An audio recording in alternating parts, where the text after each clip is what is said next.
Greetings from Snake Mountain Boat Works.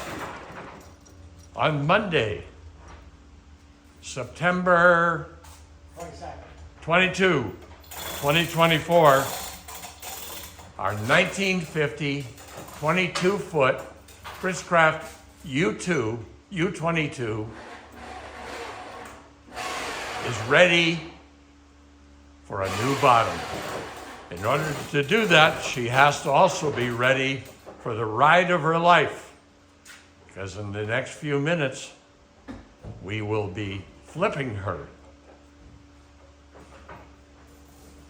As you can see, we use 2 winches.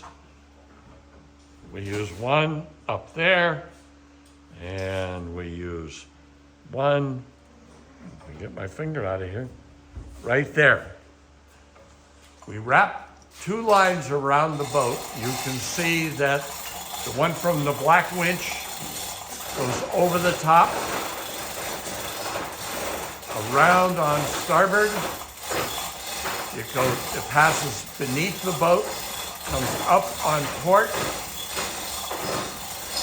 and from there is attached to the port bill string. The red winch is attached to a length of line and passes beneath the boat on port, and we can't quite see it. You run that one around to starboard, right, Joe? The white line. Yes, that comes over from the starboard, so that way, when you wrap that one around the boat, it acts as a brake and or pivot point. Right.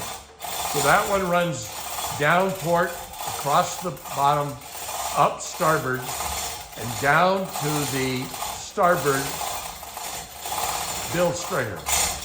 Its role is to brake the velocity with which the boat turns over. What we learned a long time ago, actually we learned it with the very first U22 Voodoo Child, which was a 332 Hemi powered Shepherd runabout that it can really get away from you. Physics is not the least bit forgiving. And what we learned then and know now is that what physics does is allow you to roll the boat 90 degrees.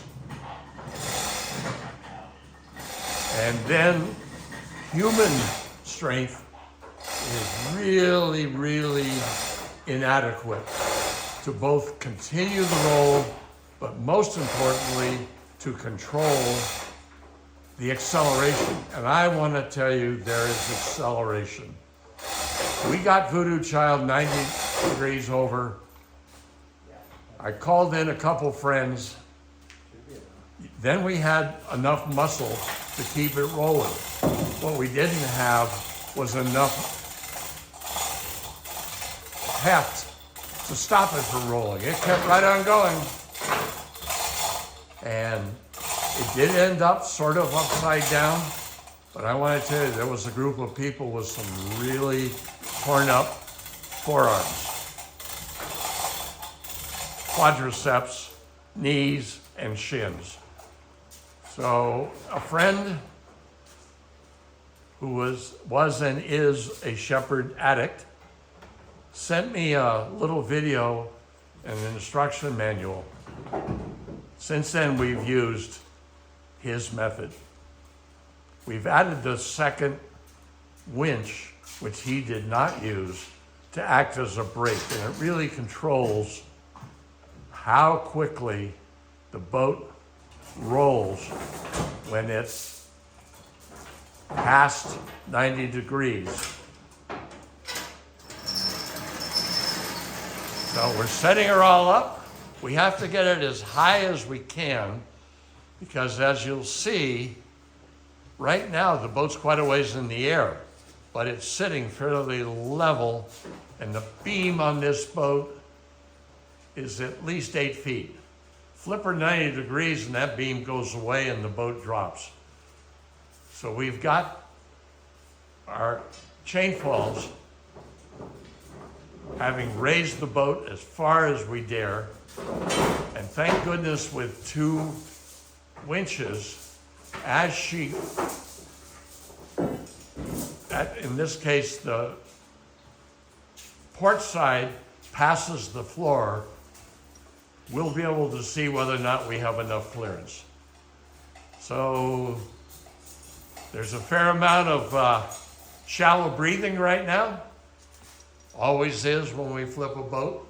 Doesn't matter whether it's a little pinion or the biggest boat we ever flipped was my 1947 Chris Craft SB 25.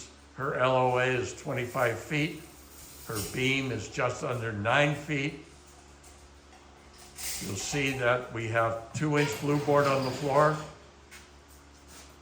They were just thick enough to stop the roll. So we had to get on the chain falls a little bit, the last inch, and over she went. So here she goes.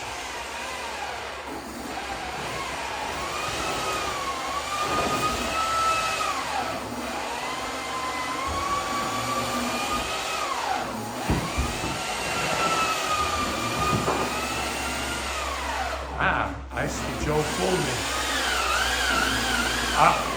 Rick is letting the black winch out. And Joe is pulling the red winch in, and that line, if you look way up at the roller now, you'll see the white line just now passing over the roller.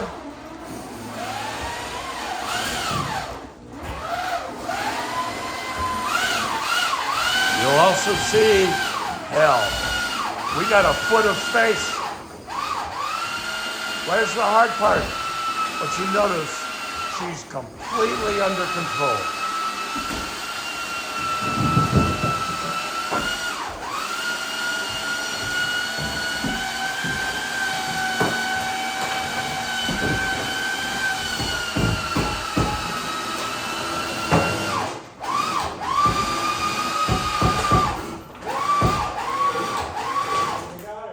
There she is.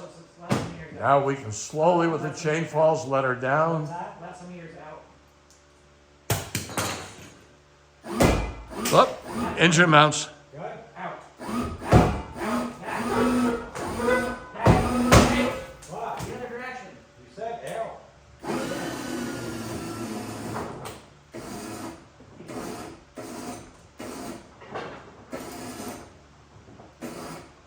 So there she is, she's rolled.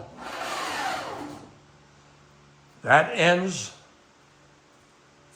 our flip over update on our 1950 22-foot Chris Craft U22. Her name is Connie. So Connie will be upside down for a while as we remove her bottom. And we will, of course, follow that with regular videos. Thank you so much. Bye-bye for now from Snake Mountain Boat Works.